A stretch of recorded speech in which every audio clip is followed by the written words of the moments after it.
Chapter 24. The Light. In the name of Allah, the most gracious, the most merciful. This is the chapter of the Qur'an which we have sent down and in which we have ordained its legal laws, and in it we have revealed manifest proofs, signs and revelations, so that you may remember. The woman and the man guilty of illegal sexual intercourse, flog each of them with 100 stripes. Do not let pity withhold you in their case in a punishment prescribed by Allah, if you believe in Allah and the last day. And let a party of the believers witness their punishment. The adulterer marries not but an adulteress or an unbeliever, and the adulteress, none marries her except an adulterer or an unbeliever. Such a thing is forbidden to the believers. And those who accuse chaste women, and do not produce 4 witnesses, flog them with 80 stripes, and reject their testimony forever. They indeed are the liars, rebellious and disobedient to Allah. Except those who repent thereafter, and do righteous deeds, for such indeed Allah is oft forgiving, most merciful. And for those who accuse their wives, but have no witnesses except themselves, let the testimony of one of them be 4 testimonies by Allah, that he is one of those who speaks the truth. And the 5th testimony should be the invoking of the curse of Allah on him, if he be of those who tell a lie against her. But the punishment shall be averted from her if she bears witness 4 times by Allah that her husband is telling a lie. And the 5th testimony should be that of the wrath of Allah be upon her if her husband speaks the truth.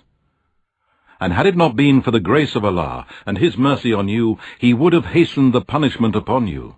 And Allah is the one who accepts repentance, the All-Wise. Indeed, those who brought forth the slander are a group among you. Do not consider it to be a bad thing for you. No, it is good for you. Every man among them will be paid that which he had earned of the sin. And as for him among them who had the greater share, his will be a great torment. Why then did not the believers, men and women, when they heard the slander, think good of their own people and say, "This charge is an obvious lie"? Why did they not produce 4 witnesses? Since the slanderers have not produced witnesses, then with Allah they are the liars. Had it not been for the grace of Allah and His mercy to you in this world, and in the hereafter, a great torment would have touched you for what you had spoken. When you were spreading it with your tongues, and uttering with your mouths that of which you had no knowledge, you counted it a little thing, while with Allah it was very great. And why did you not, when you heard it, say, "It is not right for us to speak of this. Glory be to you, O Allah, this is a great lie"? Allah forbids you from it, and warns you not to repeat the like of it forever, if you are believers. And Allah makes the proofs, signs, and revelations plain to you, and Allah is all-knowing, all-wise. Indeed, those who like the crime of illegal sexual intercourse should be made clear among those who believe. They will have a painful torment in this world and in the hereafter. And Allah knows, and you do not know. And had it not been for the grace of Allah and His mercy on you, Allah would have hastened the punishment upon you. And Allah is full of kindness, most merciful.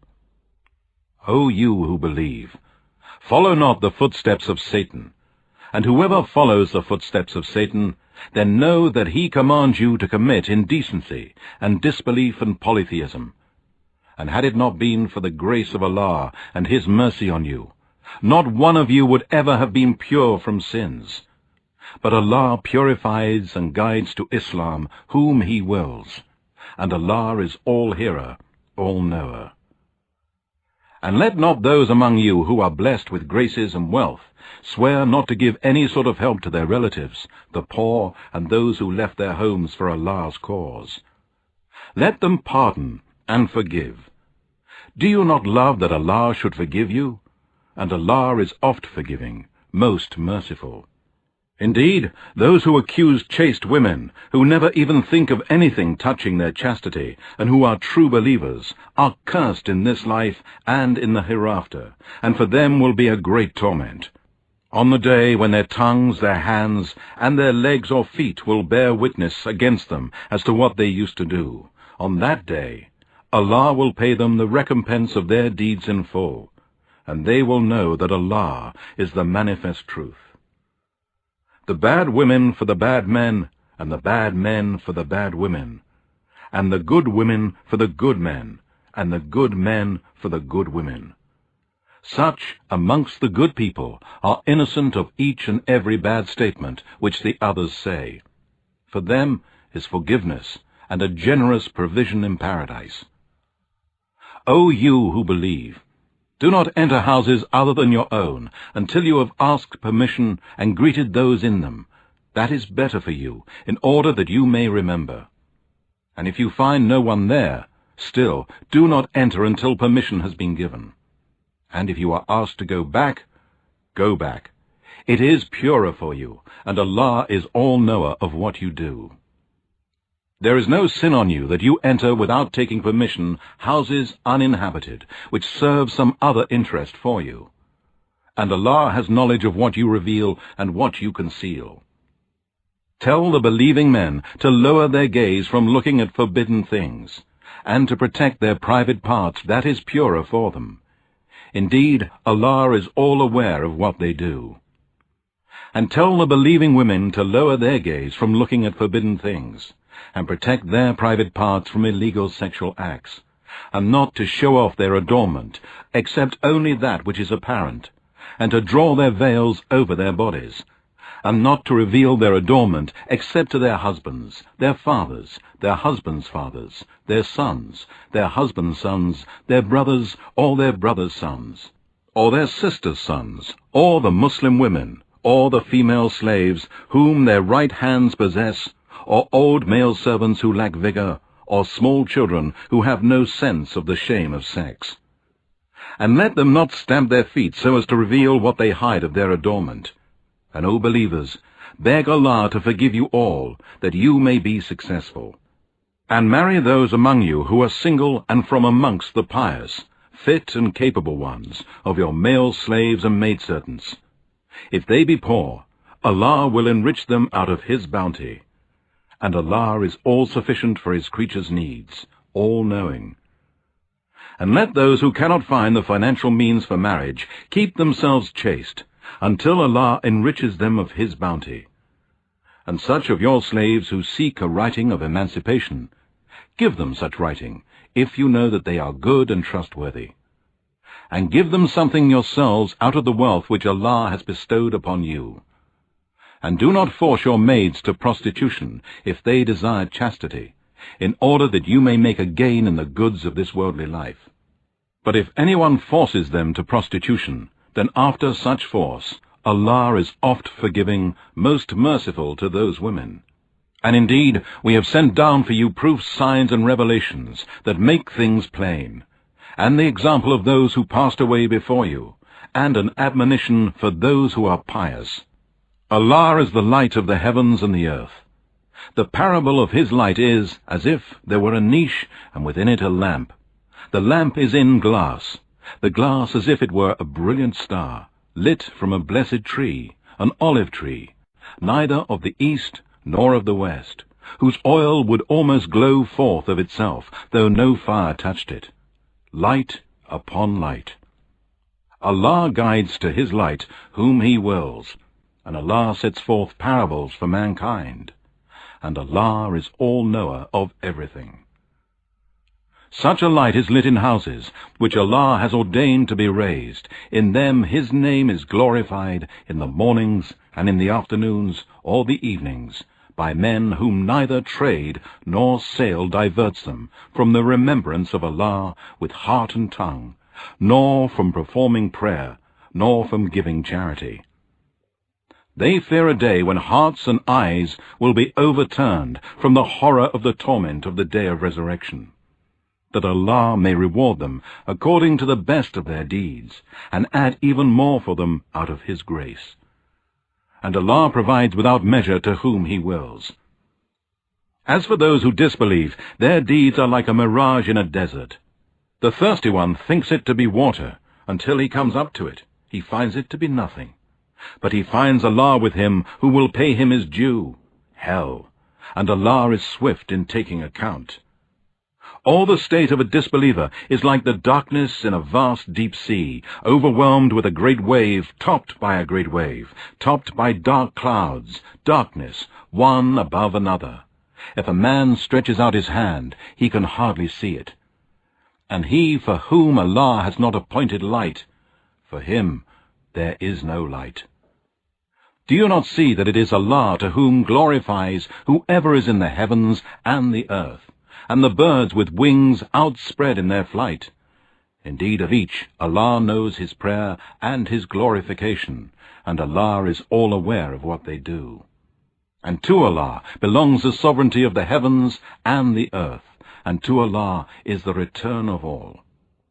Do you not see that Allah drives the clouds gently, then joins them together, then forms them into layers, and you see the rain comes forth from between them? And he sends down from the sky hail from clouds like mountains, and strikes with it whom he wills, and averts it from whom he wills. The vivid flash of his lightning nearly blinds the sight. Allah causes the night and the day to succeed each other. Truly in these things is indeed a lesson for those who have insight. Allah has created every moving living creature from water. Of them there are some that creep on their bellies, some that walk on 2 legs, and some that walk on 4. Allah creates what he wills. Indeed, Allah is able to do all things.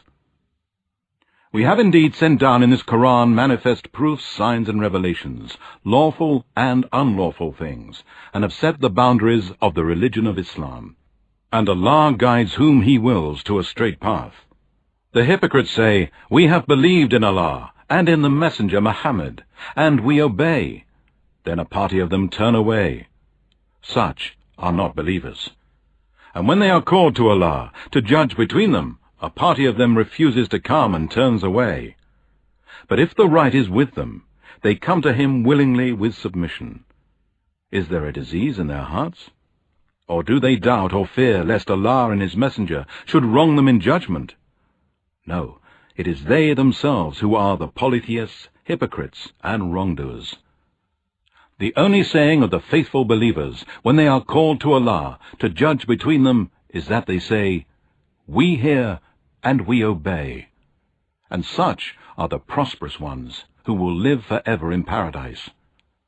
And whoever obeys Allah and his Messenger fears Allah and keeps his duty to him, such are the successful ones.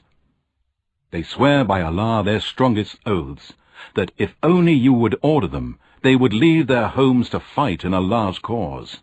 Say, do not swear.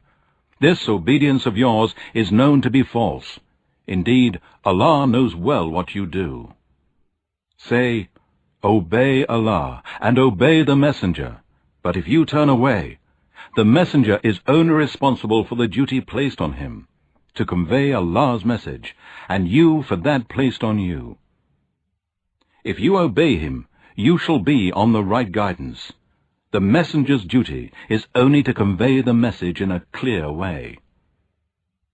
Allah has promised those among you who believe and do righteous good deeds that he will certainly grant them succession to the present rulers in the earth, as he granted it to those before them, and that he will grant them the authority to practice the religion which he has chosen for them.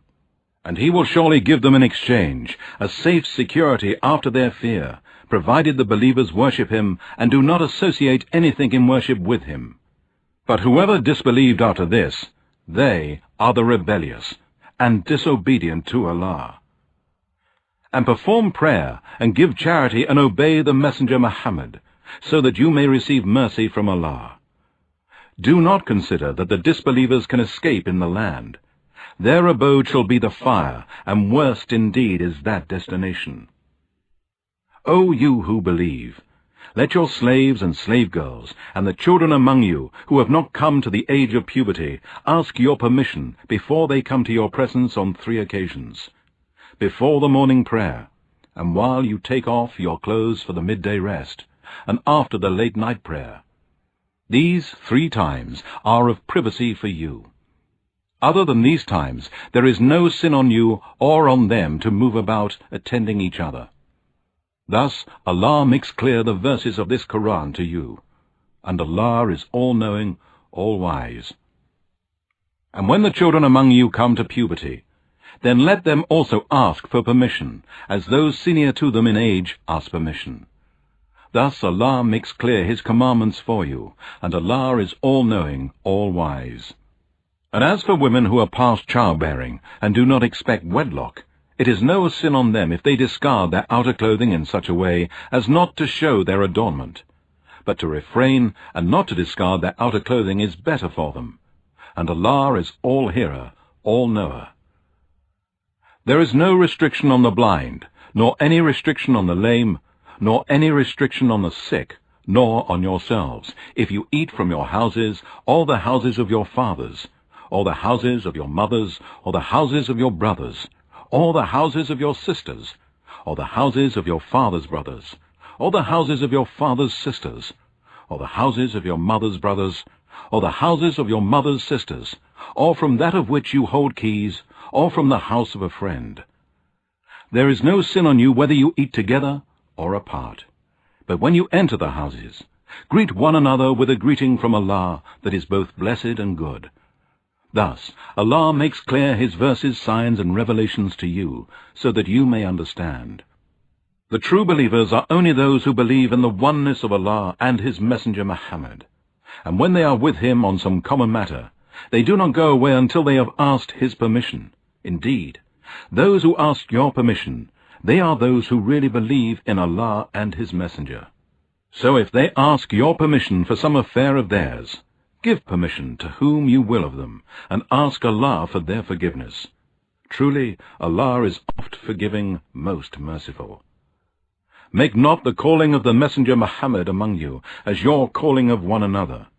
Allah knows those of you who slip away under shelter of some excuse without taking the permission to leave from the Messenger. And let those who oppose the Messenger's commandment beware, lest some trials and afflictions befall them, or a painful torment be inflicted on them. Certainly to Allah belongs all that is in the heavens and the earth. Surely He knows your condition, and He knows the day when they will be brought back to Him. Then He will inform them of what they did. And Allah is all-knower of everything.